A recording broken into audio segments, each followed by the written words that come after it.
Lucie Vague, bonjour. Bonjour. Vous êtes la présidente de la CGE. Expliquez-nous ce qu'est la CGE, Conférence des grandes écoles. Quelles sont les écoles membres et ce que ça leur apporte?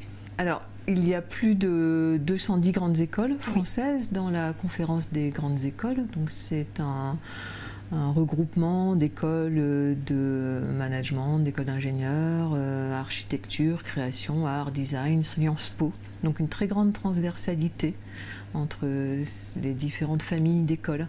Alors on connaît souvent HEC, Polytechnique et l'ENA, mais il y a aussi toutes les autres qui sont réparties sur tout le territoire national. D'accord, donc plus de 200.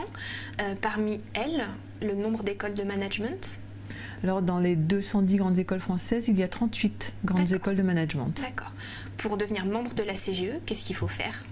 Alors il y a une condition d'éligibilité qui est que l'école concernée doit délivrer des diplômes de grade master. D'accord. Donc par exemple un diplôme de management, un diplôme d'ingénieur, un diplôme d'architecte sont des diplômes de grade de master. Mais il y a aussi toute une série de critères d'excellence que nous regardons avant d'admettre une école dans la conférence des grandes écoles.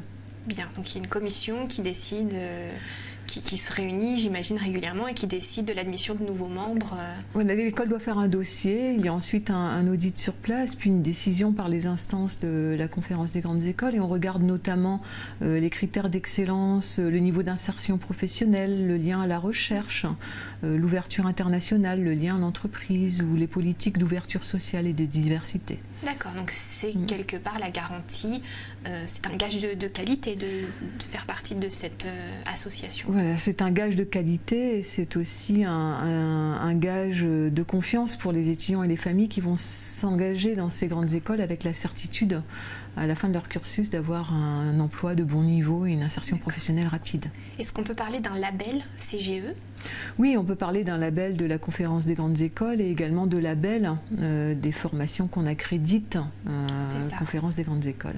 Donc il y a le MS, le MSI, si on essaye simplement de les lister, les formations que vous accréditez. Oui, pour être très clair, donc chaque école délivre des diplômes, ces diplômes d'établissement, mais chaque école peut également demander à la conférence des grandes écoles de faire accréditer des masters spécialisés, donc master avec un E, qui sont des diplômes à Bac+6, des formations post-master, ou des MSc, ou également des modules de formation continue qu'on appelle des badges et des CQC. Voilà. Très technique, mais c'est important. Très technique. Donc l'idée, ce sont des formations qui se font souvent après les grandes écoles, mais qui peuvent aussi attirer des étudiants internationaux, des étudiants d'autres formations et des publics en formation continue. Alors, quelle est la mission de la CGE et vous, comme présidente, qu'est-ce que vous devez défendre? Quelle est votre mission? Alors, la mission de la conférence des grandes écoles, c'est d'abord de favoriser les échanges entre écoles. Donc les écoles viennent à la conférence des grandes écoles pour échanger et s'améliorer chaque jour sur tout ce qui fait leur excellence.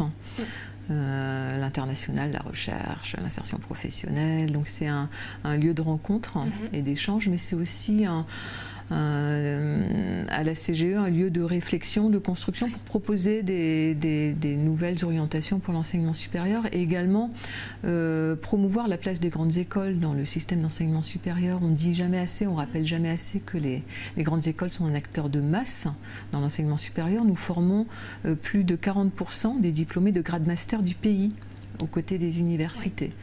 D'accord. Donc vous avez des liens, une influence auprès du ministère de l'enseignement supérieur? Oui, nous rencontrons d'ailleurs tous les ministères qui sont concernés par l'enseignement supérieur et la recherche. Donc nous avons effectivement des liens avec le ministère de l'enseignement supérieur et de la recherche et de l'innovation, mais nous avons également des liens avec le ministère du Travail, avec tous les ministères techniques, qu'on dit techniques, le ministère de la Culture, de l'Agriculture, de la Défense, qui sont tutelles de grandes écoles. Très bien. Au sein de la conférence des grandes écoles, donc il y a plusieurs commissions. L'une d'entre elles alors porte le nom de chapitre des grandes écoles de management. Pourquoi est-ce qu'elles ont ce statut spécifique au sein de la CGE, ces grandes écoles de management? Alors c'est vrai que la conférence des grandes écoles, c'est d'abord la transversalité dans les différentes familles, ingénieurs, management et autres types d'écoles, et la richesse de pouvoir échanger sur des pratiques dans ces entre ces différentes familles.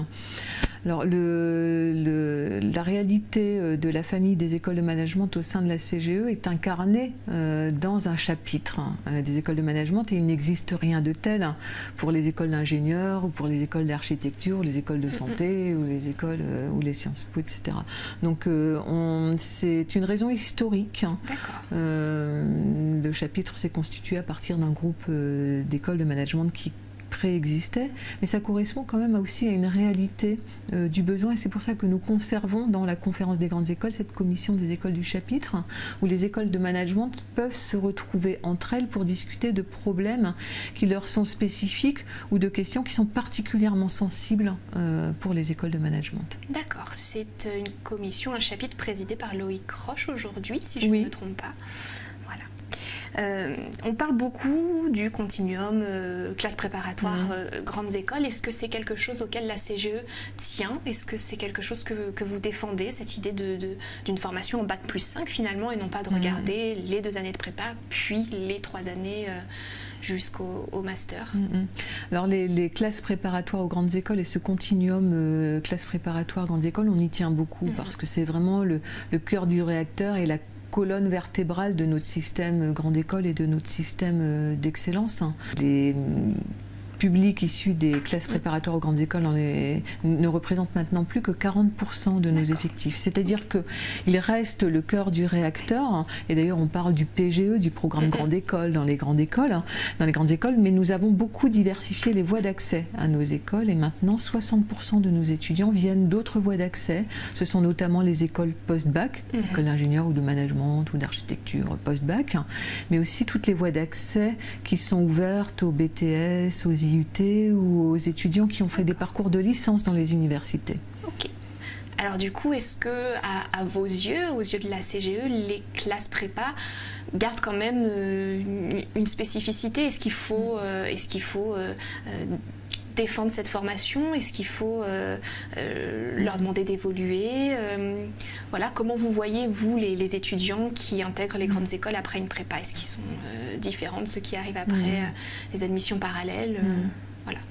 Alors ce que nous cherchons à favoriser dans les grandes écoles, c'est vraiment la diversité des talents, la diversité des différentes formes d'intelligence. Donc c'est pour ça que nous avons considérablement ouvert ces 15 dernières années les voies d'accès aux grandes écoles.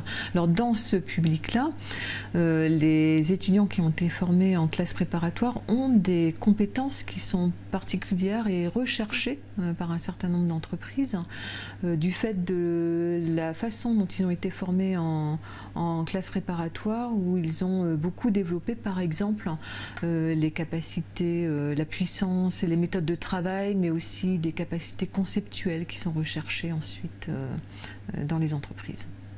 Anne-Lucie Vac, merci beaucoup. Merci.